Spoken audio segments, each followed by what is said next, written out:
kembali menyapa. Aku di sini hadir untuk menemanimu. Jika hari ini terasa panjang dan melelahkan, izinkan suaraku menjadi jeda sejenak untukmu.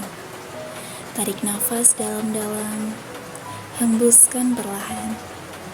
Biarkan semua yang memberatkan pergi. Kita akan menutup hari ini dengan cerita. Cerita malam ini adalah cerita tentang Kerajaan Majapahit.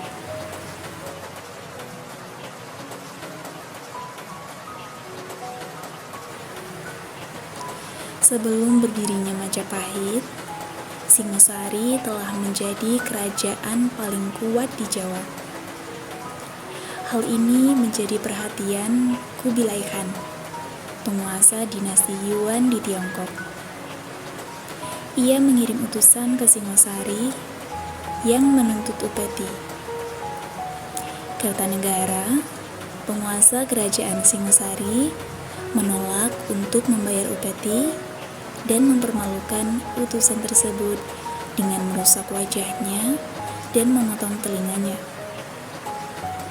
Kubilai Khan marah, lalu memberangkatkan ekspedisi besar ke Jawa.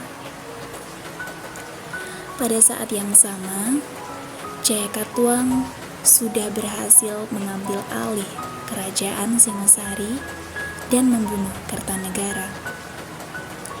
Atas saran penasehat kerajaan Arya Wiraraja, Jayakatwang memberikan pengampunan kepada Raden Wijaya, menantu Kertanegara yang datang menyerahkan diri. Kemudian Wiraraja mengirim utusan ke Daha yang membawa surat berisi pernyataan Raden Wijaya menyerah dan ingin mengabdi kepada Jayakatwang. Jawaban dari surat tersebut disambut dengan senang hati. Raden Wijaya kemudian diberi hadiah, yaitu hutan tarik. Ia membuka hutan itu dan membangun desa baru dengan pelabuhan utama di Canggu. Desa itu dinamai Majapahit, yang namanya diambil dari buah maja dengan rasa pahit dari buah tersebut. Mereka menemukan pada saat membabat hutan. Ketika pasukan Mongol tiba, Raden Wijaya bersekutu dengan pasukan Mongol untuk bertempur melawan Jayakatwang.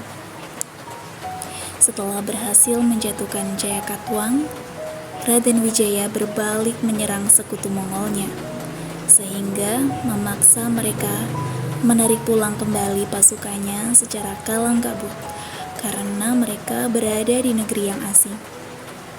Saat itu juga merupakan kesempatan terakhir mereka untuk menangkap angin muson agar dapat pulang, atau mereka terpaksa harus menunggu 6 bulan lagi di pulau asing.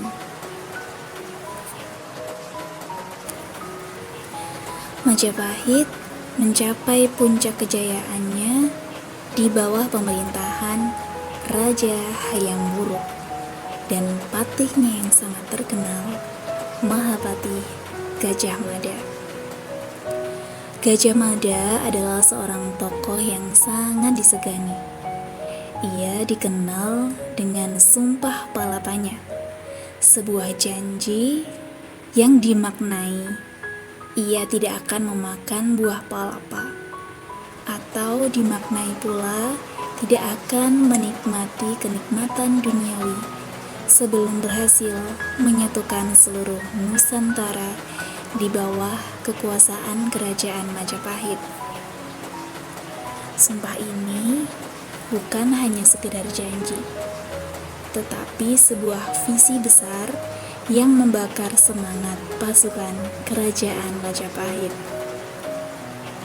Di bawah kepemimpinan Hayam Wuruk dan dibantu Mahapatih Gajah Mada, wilayah kekuasaan Majapahit sangat luas, meliputi hampir seluruh wilayah yang kini menjadi Indonesia bahkan sampai ke Semenanjung Malaya dan Filipina. Majapahit menjadi pusat perdagangan yang ramai dengan komoditas utama seperti rempah-rempah, kayu cendana, dan hasil bumi lainnya. Kehidupan sosial dan budaya juga berkembang pesat. Kitab-kitab sastra terkenal seperti Kitab Negara Kertagama yang ditulis oleh Mpu Prapanca dan Kitab Sutasoma yang ditulis oleh Mpu Tantular lahir di masa ini. Kitab Sutasoma memuat semboyan yang kita kenal sampai sekarang, yaitu Bhinneka Tunggal Ika, berbeda-beda tetapi tetap satu. Semboyan ini menunjukkan toleransi beragama yang tinggi di Majapahit, di mana agama Hindu dan Buddha hidup berdampingan dengan damai.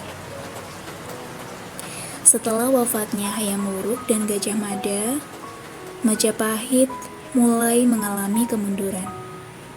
Perebutan kekuasaan, pemberontakan, dan masuknya pengaruh Islam yang semakin kuat di pesisir Jawa Utara melemahkan kerajaan ini. Perang saudara yang dikenal sebagai Perang Parikrek antara Wikramawardhana dan Prewirabumi semakin mempercepat keruntuhan Majapahit. Pada akhir abad ke-15, Majapahit runtuh dan meninggalkan banyak warisan sejarah yang berharga. Peninggalan Majapahit yang bisa kita lihat hingga kini sangat banyak, seperti Candi Penataran di Blitar. Candi ini adalah kompleks candi Hindu terbesar di Jawa Timur. Ada pula Candi Pari di Sidoarjo. Candi ini merupakan salah satu peninggalan Majapahit yang sangat unik karena bentuknya seperti tugu. Dan ada Gerbang Wringin Lawang di Trowulan.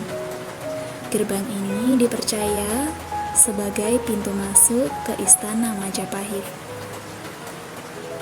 Peninggalan-peninggalan ini menunjukkan kemajuan arsitektur dan seni yang luar biasa pada masa kerajaan Majapahit.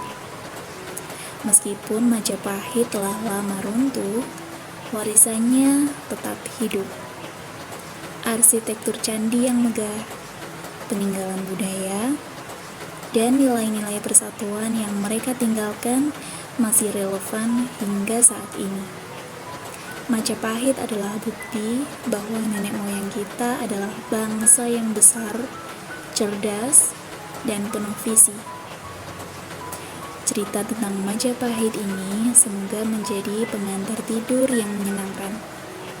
Mari kita renungkan betapa pentingnya sejarah dalam membentuk identitas kita sebagai bangsa. Malam telah larut, saatnya untuk benar-benar beristirahat. Pejamkan mata dan biarkan dirimu terlelap. Semoga mimpi indah. Selamat malam.